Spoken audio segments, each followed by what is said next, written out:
Welcome, everybody. This is Michael McIntyre, your most humblest host here at the Next Level Podcast. Welcome right here to Studio M, right here in Big Dallas. And we are going across this continent, man, all the way up to Connecticut. And we've got my good friend, this guy I've known for probably about 8-9 years, maybe even 10. I don't know. I have to go by the Jewish calendar probably on this one. But hey, it's 5783, yes? And so, listen, I just want to welcome this man. This guy is a smart guy. He's an entrepreneur. He's a business guy.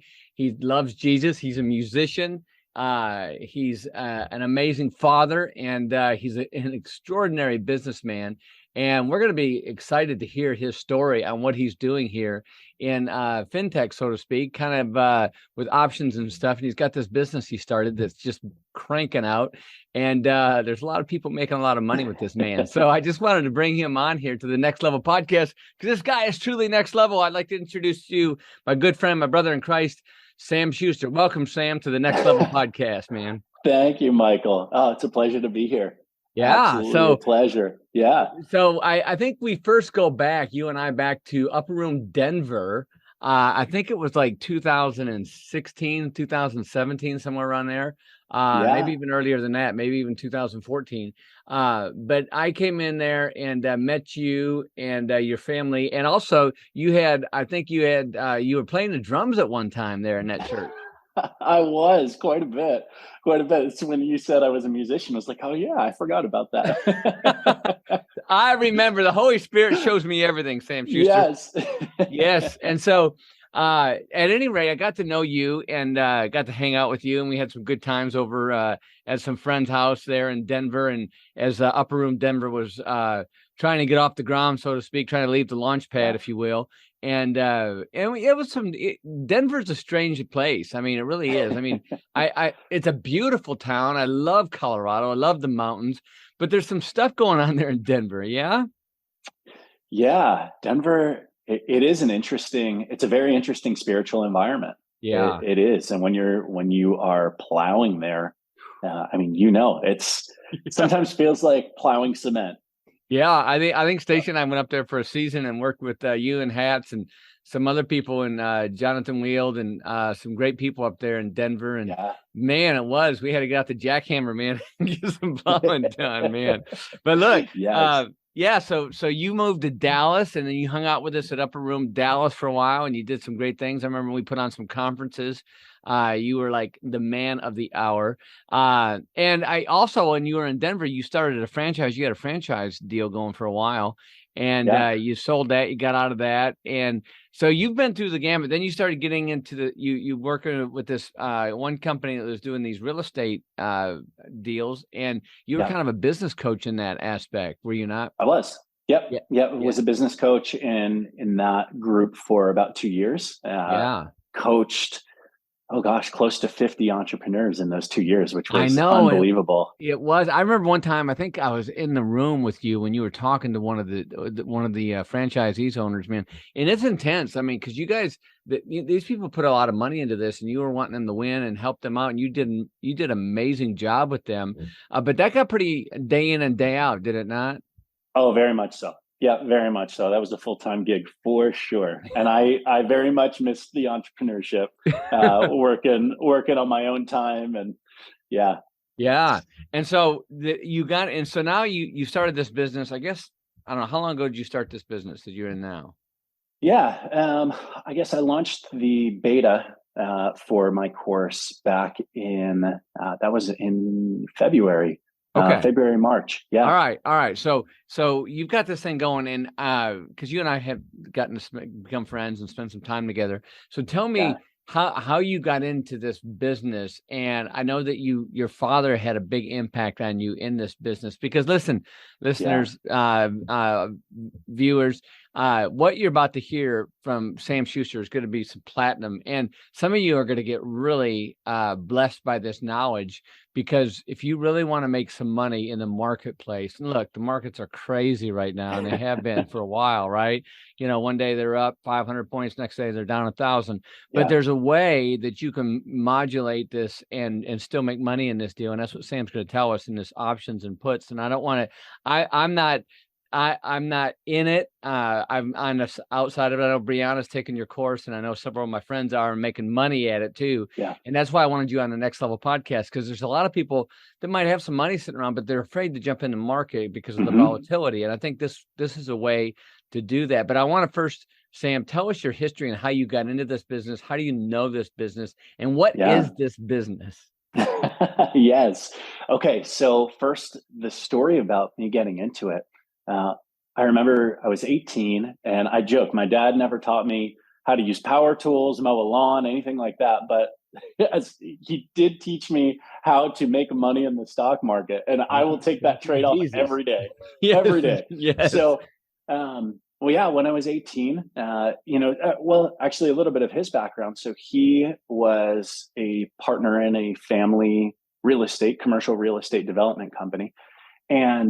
But he got really interested in the market and figuring, how do I put my money to work? So even though he was super successful in that commercial real estate development and investing, and his money was working for him, he wanted to get in the stock market. He wanted to see cash flow. If as a real estate guy, he's like, man, I'm not okay with my investment just sitting around. I want to make cash flow. And so he started discovering different ways to do that in the stock market.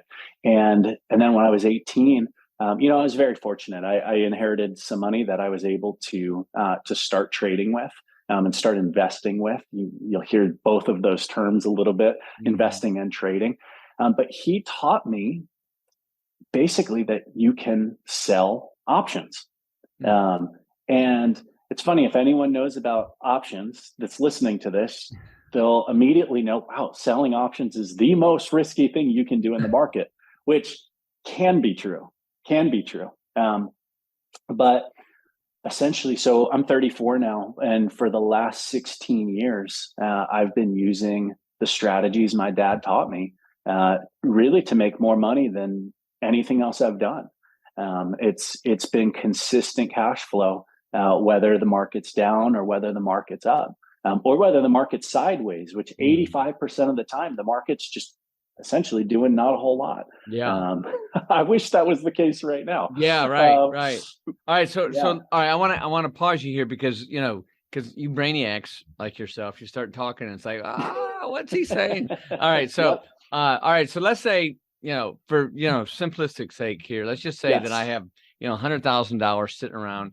And maybe 10,000, some people are saying, man, I wish I had 100 grand sitting around. So maybe you have 20,000 or 30,000. Sure. Maybe you have some money in your IRA, or you're sitting in, cash or in a money market account.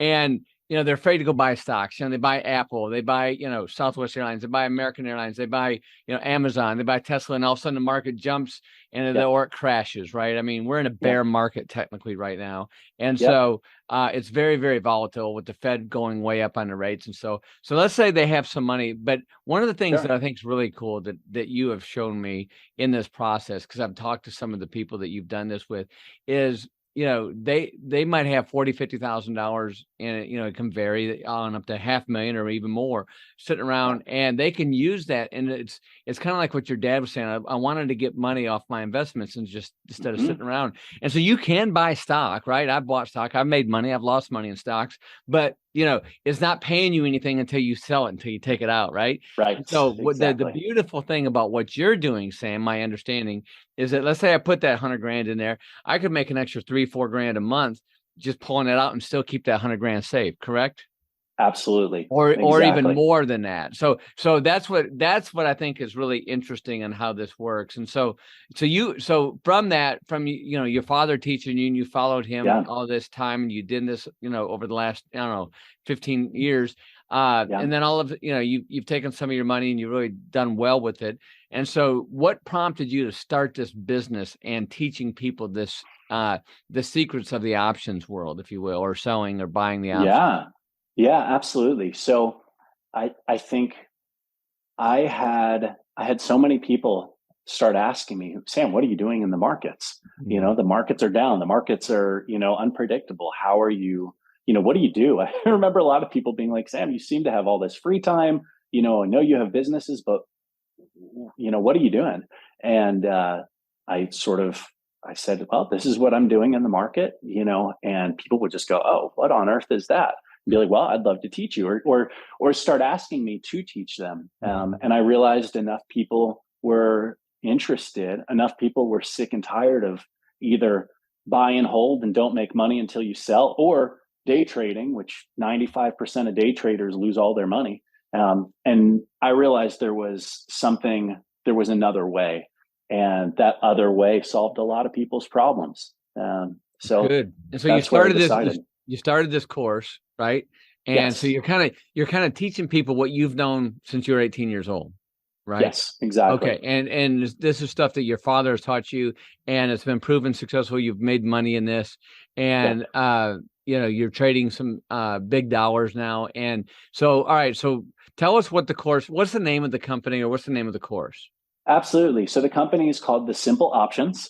I like that. Thank you. And because it's about being simple, right? Like investing strategies should reduce your financial stress, not add to it. And I think so much of it is that way. The course is called the Weekly Income Masterclass. And it's all about creating that weekly cash flow. In some instances, monthly. But for the most part, we really take a look at how can we create cash flow on a weekly basis. A weekly basis. I like a weekly basis. That's an instant gratification. Come on, Jesus. I like it. All right. So give us a crash course in this simply trading deal, and keep on at a 30,000 foot level, just really simple. What does it look like for the average? Let's say I'm a third grader with ADD. Tell me about this program. Okay, so the fundamental concept is how can we get paid while we hold good companies? Actually, even more simple than that, I teach people how to get paid to buy stock and how to get paid to sell it. Wow. You can get paid to buy stock at a particular price, and you can get paid to sell it at a particular price. And options give you that option, that functionality. And so it's, when people hear options, here's what they typically hear: risky and complicated. And so which can be very true. But the truth of the matter is there's actually only two types of options. There's calls and there's puts. And any sort of fancy strategy with options out there is just a combination of those two. But in my experience and in talking with very experienced options traders, they've almost all said, Sam, what you're doing right now is what, after years of experience, we realized we need to simplify. And so on a simple level, by selling puts, you can get paid to buy stock at prices you want to buy it. And by selling calls, you can get paid to sell stock at prices you want to sell it. Okay. So, all right, let's say, for instance, let's take a simple scenario is, let's say Apple right now is trading at 150 a share, right? Yep. And so I say, okay, I think Apple is going to go up. I think Apple, this is my personal view, I'm not giving any financial advice, disclaimers fly. My personal view is, Apple's got a massive, amazing consumer product. I think by the end of the year, it's going to be at 175. So let's say I'm going to say, okay, over the next 30 days, I think Apple's going to go to 160. So how would I maneuver that in your world, Sam? Yeah, absolutely. So with the most basic strategy I teach is called a covered call. It's called a covered call. And when you sell it, you give someone the right to buy your stock at an agreed upon price. It's called your strike price, by a particular date, on or before a particular date. It's called the expiration date. Shocking. Okay.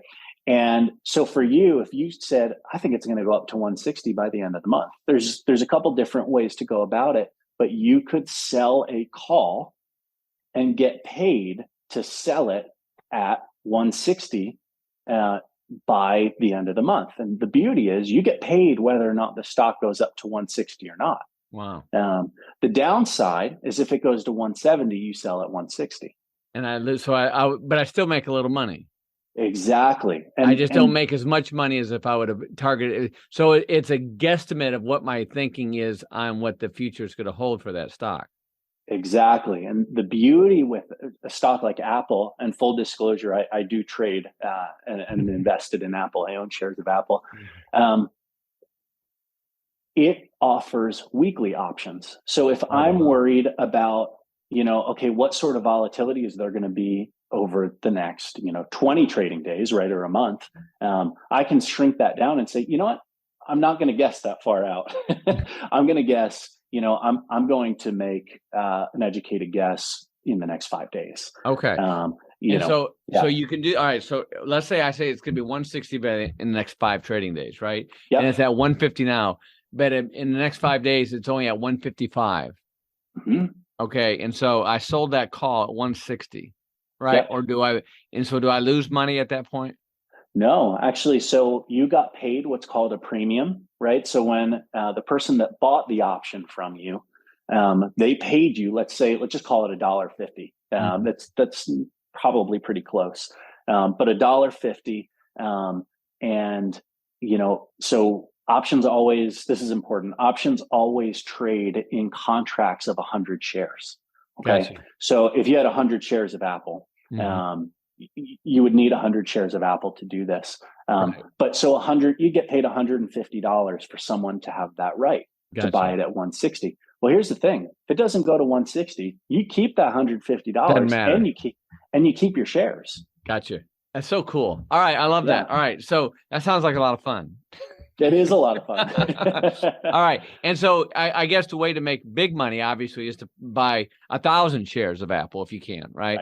Okay. Exactly. So that's when you start stepping into and then if you can step into the big boy leagues at 10,000 or 100,000 shares, right? Sure. That's when it gets fun. Yeah. But, here's what I'll tell you, Michael, because I have a lot of people ask, well, how much money do I need to get started in this? Mm-hmm. And here's the thing, if you've got less than, $5,000 to invest, I would probably tell you to look at something different for the time being. Sure. But whether or not you've got $20,000 or, $200,000 or $2 million, the beauty of this, and any business owner knows this, cash flow creates the ability to compound. And so if you even before you have lots of money in your account, if you want lots of money in your account, get started in something like this, which is going to now, instead of just waiting for your money to grow, you can be adding money to your account on a weekly basis. And that compounding effect is massive. Amen. I love that. All right. So on the other side of that's really good, Sam. On the other side of this, so if you want to do a put, what does that look like? Yeah. Okay. Let's say a put on Apple. How would that look? Yes. Okay. So when you sell a put, you are selling someone who owns the stock the right to sell you their shares if the stock drops to a certain price. Gotcha. Okay. So in other words, let's say you own 100 shares of Apple and you're worried it's going to drop to 145. Maybe there's an earnings announcement or something going on and you think the stock might tank. Well, let's say, again, I could get paid $1.50, so $150 for that contract for me to give you the right to sell me those shares if it drops to 145. Now, here's the thing. If it drops to 140, I still have to buy at 145. Oh, wow. But here's why I almost never enter any stock position without selling a put. It's because let's say it's selling for 150, and let's say I want to own Apple. If I want to own Apple, I could buy it right now for, I think hypothetically we're saying 150. Okay. And if it drops to 140, I've lost $10 per share. Right. Well, let's say I sell a put at 145 and I got paid $1.50 to sell that put. Well, now when I buy it at 145, even if it's down at 140, I haven't lost $5. I've lost $5 minus $1.50 because I was paid that. You recoup some of it. So you're at $3. You're $3.50 you lost instead of $5. And instead of 10, if I had instead just of 10 rather, outright. yes. Yeah. Okay. Absolutely. It's good. So you kind of hedge your bet there a little bit. You do 100%. Okay. 100%. All right. Yeah. I love that. All right. So, and then now with your experience, I mean, how much, because I've asked you this before, it sounds like it's complicated a little bit, but I think your course breaks it down. Two questions. Number one is, how long does your course last, and how, how do you meet? And number two, how much time, once you get to know this business, how much time do you need to spend on it per week? Yeah. Okay. So, because I know day traders, man, they're glued to the computer, right? They're like sweating bullets, man. It's like, like Jesus be going for the cross, they're like sweating blood, trying to find this thing, and, and then, their whole life depends on how they've had a good day or a bad day. Right. Absolutely. And so, which is no life at all. And so, no. so how long is it? Let's say you're rolling, you take your class, you're out there, you're doing all right. How much time is this? Like an 8-hour a day deal, or what is this? Yeah, so I'll tell you, I currently manage 4 portfolios, with some high net worth, which is it's a lot of fun to see those sorts of numbers. But I can tell you, it takes me 2 hours a week for all 4. No way, 2 hours each, a week.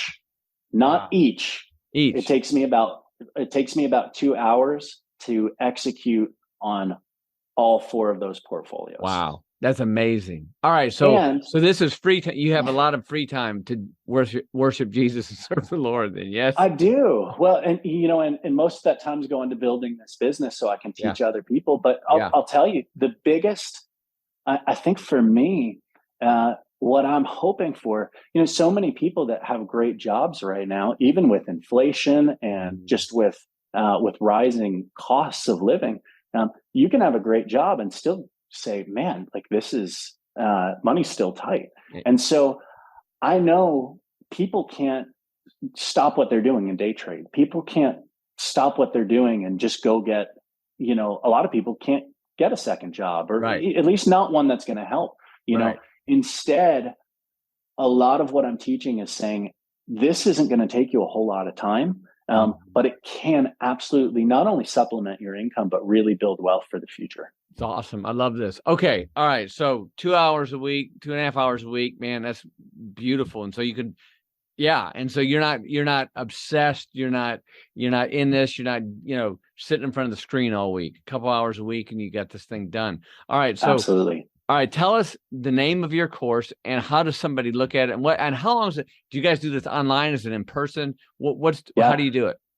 Yeah. So again, it's the simple options. You go to this, thesimpleoptions.com. You can get more information.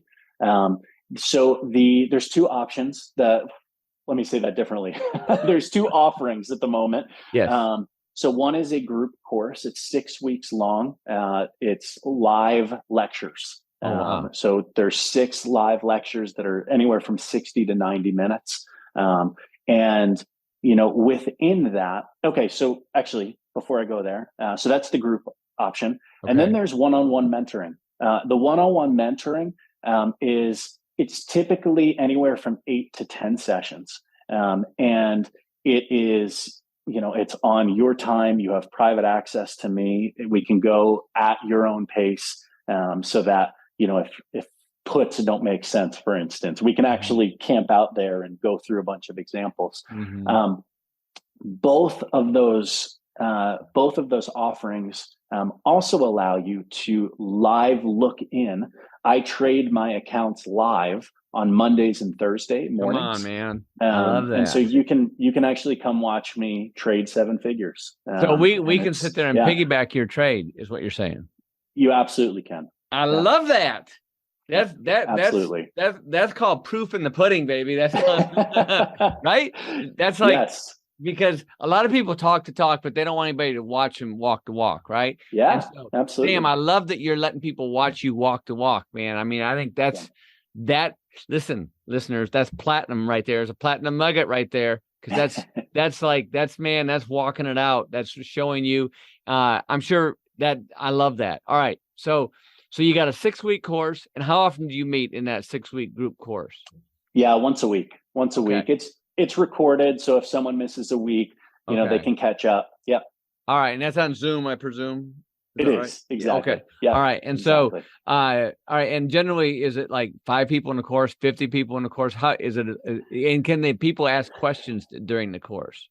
Yes, I do try. I try to limit each group to about 5 people. Okay. So that it is still a small group experience. You can ask questions and make sure that you're really retaining it. Yeah. All right. All right. That's good. Because I know I would embarrass myself in front of a large group. So if I have a smaller group, being a big dummy, I would be feeling better about that. All right. So and then you've got the live deal too. So each one is different on there.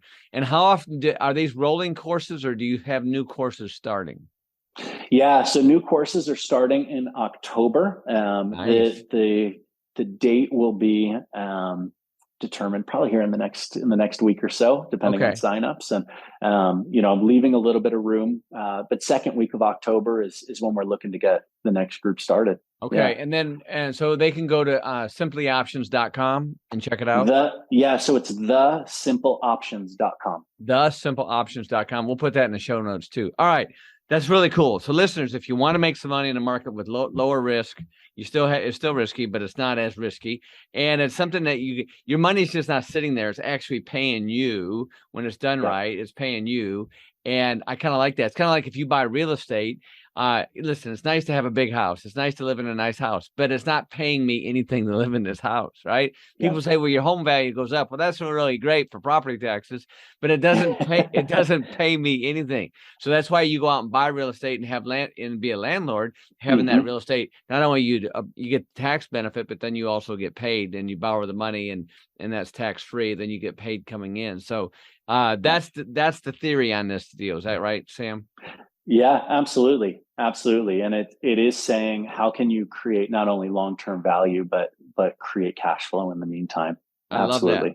I like cash flow. Okay. So tell us about your walk with Jesus, Sam. I mean, you're a godly man, and you come from a Jewish background, and your family's amazing. I got to know your mom and dad and their heritage and how they gave their life to Jesus and how they followed out. And I know, the death of your recent Uncle Mark, and I heard some of the amazing stories of your family. So I know you guys go to Israel. I know you guys are all in Messianic Jews, and you guys are like amazing, godly family that love Jesus. In fact, your parents are elders at Upper Room Denver. In fact, I appointed them as elders. I was a smart man. So tell me about your upbringing in the faith, because I think it's remarkable. Yeah. Oh gosh, I inherited just spiritual legacy. That's the simplest way to say it. For a long time, I remember in my 20s, just asking the Lord, or even saying to the Lord, oh gosh, I wish I had, a radical testimony, and I'm sure other Christians have felt that way, right? If you grow up in the faith, sometimes you look at these people that were, cured of addictions and just what seems more lost. It's not more lost, but it seems that way, maybe in our mindset. And I remember the Lord saying, your testimony is that you got to grow up in the kingdom. And that's really what it was like. I grew up in a home that just had the Lord at the center of it. The Lord was the center of my parents' marriage. It was the center of the way they parented. It was the center of their finances, and they were blessed financially, I believe, because of their generosity. Grew up in, like you mentioned, in a Messianic Jewish environment, which so thankful for. So thankful for. Learned truly some just richness of our faith, and it's still something that my family, we really hold dearly to us. Awesome. So yes, accepted the Lord when I was really little. Really gave my life to Jesus when I was about 18. Had a radical encounter with the Lord that was, okay, you're Lord of my life now, and it totally changed the trajectory of my life. I love that. Now, I'm going to dive in a little bit because you're so modest. I mean, you had an amazing career in hockey, right? You almost went professional in hockey, I believe. You were in the college hockey, and tell us about your hockey career, because you were a baller in the hockey world, and you had some concussions that forced you to retire early. But what happened in that? And I just share with our audience, because I know we have some sports enthusiasts out there. But I just like every time I think of you, I think of the Miracle on the Ice and a guy saying again. Yeah. Remember that movie? Yeah. Oh gosh, I've lived much of that movie. Yeah, that part. No, it's yeah. So my teenage years were really especially marked by my involvement in hockey, and I didn't start skating till I was about 13 years old, but I just remember having vision, and I knew just without a shadow of a doubt, it's like I wanted to do this full time. And actually, my radical encounter with the Lord, I was 18. And I was about to, I grew up in Philadelphia. I was about to move to Syracuse, New York, to play in essentially, hockey's weird. It's got a kind of pre-college level. But I was on my way, very much on my way to playing Division I and hopefully playing professionally on some level afterward. And I heard the Lord tell me to lay it down. And I did. And years later, about 3 years later, I had transferred out to the University of Denver to finish my degree out there. And I'll never forget, I sat down next to one of the hockey players at University of Denver, which is just a perennial powerhouse. And I just caught the bug again. And actually, I ignored the Holy Spirit's leading to say, this isn't for you right now. And I dove back in full force, and I got to play college hockey, which was really neat. It was, but I suffered 3 life-altering concussions in those 2 years. And, it was, it was an interesting part of my story for sure. But yeah. Well, I just find it, I love, and I know you, because you recently came back to Dallas and hung out for a little bit, which was a lot of fun. And you got back on the ice up there in Connecticut, I understand. I have, and it's been amazing. It really has. It's been about 8 years, and very humbling. It's like when you did something. Well, I just so I got back on the ice. Yeah, probably about 8 weeks ago, and my first time on, I'm dressed up in all my University of Denver gear, and they just won the national championship. So it's like I look legit, and then I get on the ice and I can barely skate. And I was like, oh my goodness, this is mortifying.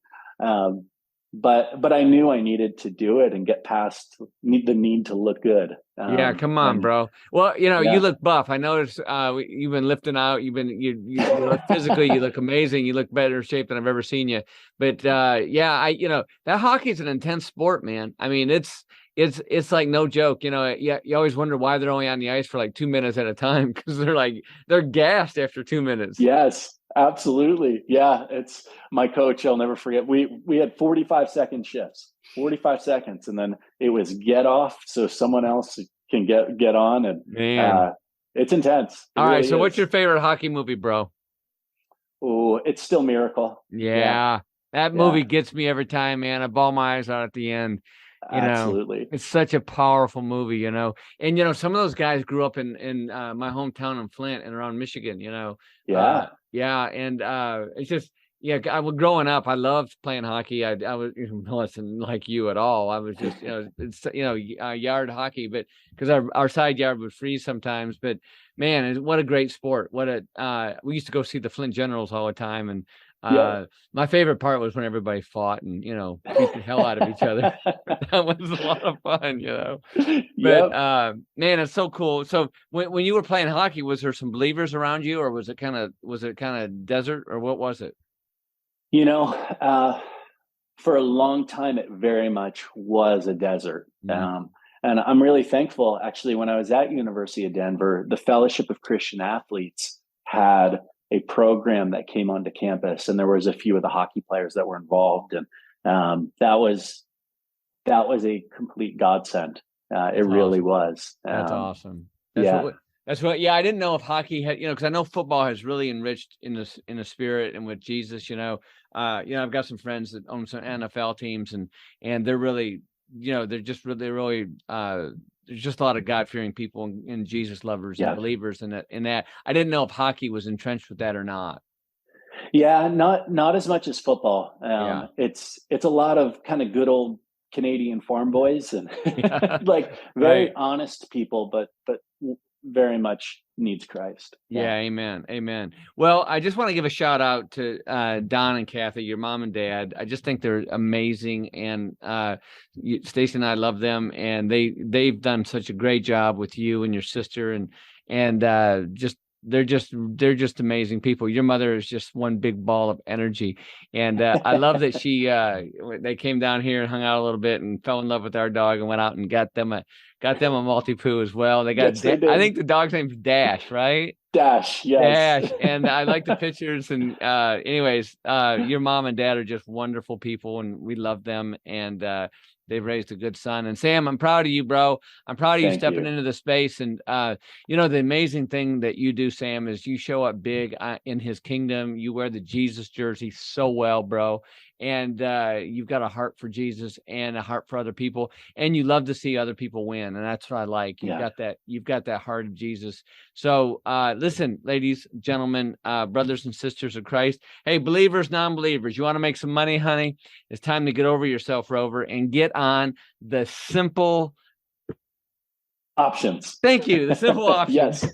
I'm a little ADD. What can I tell you, man? I've worked out already today. I'm trying to figure it out. Headed to South Dakota tomorrow. So thesimpleoptions.com, thesimpleoption.com. And I don't know if this podcast airs in October. I think it does. But if you missed a date, just get on thesimpleoptions.com and check out the next date and sign up for this course. If you want to take some of that idle money and you're tired of just watching your stocks go up and down, and this way you can actually put money in the market and make money weekly. I like weekly, bro. I didn't know it was weekly. I thought it was monthly, man. Come on, Jesus, weekly. Listen, I like it, because look, the Bible always talks about for the love of money is the root of all evil. But this is not the love of money. This is about working your money. This is about being a good steward of your money. I constantly tell people, I say, look, man, if the Good Samaritan would not have been famous if it were not for money. And for our brothers and sisters in Christ that want to go out there and further advance the kingdom, this is the way to do it. All right, one last question. If you're a church, I know a lot of churches, a lot of senior pastors listen to this. Would this be something that they would put some of their funds into, a small part of that, or would you say no? Oh, it's a good question. I think I'm so glad you asked this question, because one of my heart's desires is to really empower pastors in this. Because I saw a stat that really it rocked me. It said 90% of pastors are stressed about money. Oh my gosh! And it's like that's awful. Yes. And so, right now, trying to figure out a way to sponsor pastors through this, so that they can learn and they can add to their income. I've got some friends that are pastors that they've been able to do that, and it's really helped them. So maybe, and I'm just going to throw this out there, and I know this is another discussion, and people can talk to you sidebar with you on this. So maybe if you have like a CFO or a comptroller in the church, maybe they've got, there's some money sitting in the church that's not doing anything. They could take that course. They could take your course and learn how to 100%. do that with the church money and have limited risk in that. Yes. Yeah, absolutely. 100%. Okay. 100%. All right. Because I know that, like you said, I don't like to see pastors stressed out about money. I don't like to see them, I know that it's real important for churches to get donations, and it's important that they serve that and be good stewards of that. And sometimes right now with inflation and with unemployment and the Fed raising rates, people get a little scared and they start holding back. And so I think we got to find new ways to do this and to do it well. Absolutely. Not just multi-level marketing deals, right? Right. Exactly. I think it's really important to take the wise way to do this. And listen, there's a lot of money made in Wall Street, and there's a lot of money that you can make in this, and you can be good stewards of it and do it smartly. And that's what I think you've done here, Sam, you and your father, which is really cool, the way you've done it. And so hats off to Don Shooster, and hats off to you, Sam Shooster. I love the entrepreneur spirit. I love the way that you're stewarding this and helping other Christians and believers build wealth and also build cash flow. So two things I always ask every audience member or guest on my Next Level podcast. Number one, what scripture are you sitting on right now? Number two, what amazing book, if any, are you reading right now, brother? Oh gosh, that's such a good question. Deuteronomy 8. Yeah, specifically 8:18. I come back to it so often, but remember the Lord your God, for it's he who gives you the power to create wealth. Come on, And Jesus. I love that. Yeah, it's just been really meaningful to me, especially contextually. And then great books. I just read, I appreciate the compliment. I have been in the gym, and it's been, I read a book called Bigger, Leaner, Stronger, that's totally changed the way I've trained. And I mean, I'm in better shape than I was playing hockey. Well, man, it's worked. Yeah, I mean, you look pretty buff, bro. When Stacey and I went out to dinner with you, you look good, man. And it's good. It's working well. So God bless you, brother. Thank you for wearing the Jesus jersey so well, man. Listen, you are next level, bro. And I know that you've been all part of Next Level Experience. You've been to leadership, and you've facilitated, and you've even said a good Hebrew prayer over the whole room, which which I won't ask you to do here because you're so funny with that. But I love it. But you always wow everybody with that good Hebrew prayer. So God bless you, Sam Shooster. Hey, go check it out. You guys want to, if you got some money sitting around in the stock market and tired of the swings, or if you got some money, can they pull money out of their IRA to do it too? Or is that possible? You can actually do it in your IRA. Oh, come on, Jesus. I like that. All right. Yep. All right. Well, go to the website. Go check it out. Get in here. Get in some puts and options, man. Start making some money, honey. All right, Absolutely. Sam Shooster. God bless you, man. So good to have you here, brother. Thank you, Michael. I so appreciate it. Thank you for listening to the Next Level Podcast. Don't forget to subscribe, rate, review, and share. For more resources to help you maintain your next level life, join our community at themichaelmcintyre.com.